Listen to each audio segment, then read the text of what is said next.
আকাশবাণী কলকাতা। সমীক্ষা। শিরোনাম যোগ দিবসের ভাবনা। লিখেছেন প্রবীর ভট্টাচার্য। রবীন্দ্রনাথ গীতাঞ্জলি কাব্যগ্রন্থে লিখেছেন, যুক্ত করহে সবার সঙ্গে, মুক্ত করহে বন্ধ। মনের বন্ধ জানালাগুলি সব খুলে দিয়ে সকলের সঙ্গে জুড়ে থাকা, এটিই যোগ।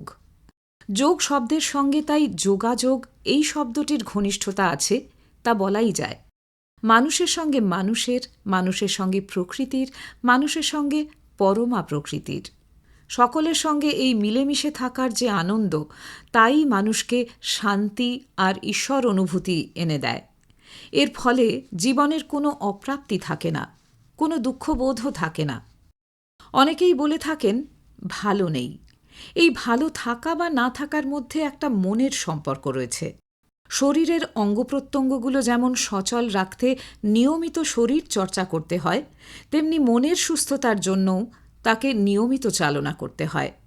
সঠিক অর্থে মনের বিকাশ ঘটার অর্থই পূর্ণ মানব সত্তার বিকাশ, যে সত্তায় উত্তীর্ণ হলে একজন মানুষের মধ্যে অতিমানবীয় গুণের প্রকাশ পায়। শ্রী অরবিন্দের কথায়, পৃথিবীতে শান্তি, ঐক্য ও পূর্ণতার জীবন গড়ে তুলতে মানুষকে অতিমানব বা দিব্য চেতনায় উন্নীত হতে হবে। যে সাধনার মধ্যে দিয়ে মানুষের মনের বিকাশ ঘটিয়ে অতিমানবীয় সত্তায় উত্তীর্ণ হতে পারে, তাই হল যোগ সাধনা। ভগবত গীতায় চতুর্যোগের উল্লেখ রয়েছে: জ্ঞানযোগ, কর্মযোগ, ভক্তিযোগ ও রাজযোগ। পরবর্তীকালে মহর্ষি পতঞ্জলি যোগসূত্রের কথা উল্লেখ করেছেন, যেখানে সাধক প্রাণায়াম ইত্যাদির মধ্যে দিয়ে এগিয়ে যান উচ্চতর সাধনার পথে। এর সঙ্গে স্বাভাবিকভাবেই এসেছে শারীরিক শুদ্ধতা ও সুস্থতার সম্পর্ক। শুদ্ধ ও সুস্থ শরীর এবং মন জগৎ কল্যাণে নিজেকে উৎসর্গ করতে পারে। ভারতের এই সুপ্রাচীন বিদ্যা যাতে সমগ্র পৃথিবীর কল্যাণে আসতে পারে, সে কারণেই 2014 সালে রাষ্ট্রসংঘের সাধারণ পরিষদ 21শে জুন তারিখটিকে ঘোষণা করে আন্তর্জাতিক যোগ দিবস বলে। এবছরের যোগ দিবসের মূল ভাবনা সুস্থ বার্ধক্যের জন্য যোগ। মানুষকে আরও সুস্থ, কর্মচঞ্চল ও পরিতৃপ্ত জীবনযাপনে উৎসাহিত করাই এই দিবস উদযাপনের তাৎপর্য।